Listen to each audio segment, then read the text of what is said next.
C'est seulement par la solitude et avec la solitude que nous pouvons libérer une force quelque part en nous où il était jusqu'à présent difficile de l'apercevoir.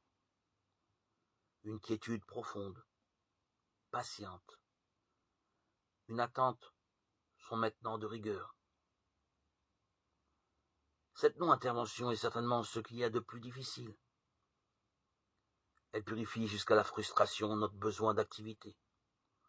Beaucoup passent à côté de cette épreuve et sont arrêtés par leur générosité trop inquiète ou par un zèle trop agité. Seul pourtant le repos et la quiétude nous mettent en état de nous livrer tout entier à une activité de loin beaucoup plus profonde et plus importante en nous.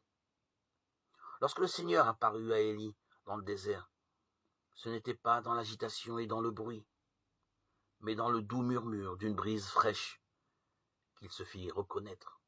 1 Romains 19, 12. Le sentiment accablant de frustration, de quasi-aliénation que la société éveille en nous est ici d'un précieux secours.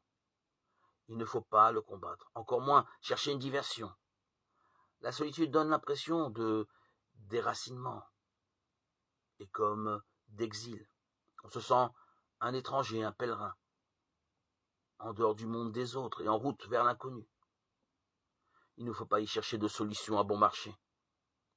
Le coin de solitude qu'il a obtenu en héritage, l'homme ou la femme doit le féconder et le travailler comme s'il était un fragment du monde nouveau, une demeure avec Jésus et le Père. Voici que je me tiens à la porte et je frappe. Apocalypse 3, 20. Si quelqu'un m'aime, il gardera ma parole, alors mon Père aussi l'aimera, et nous viendrons en lui.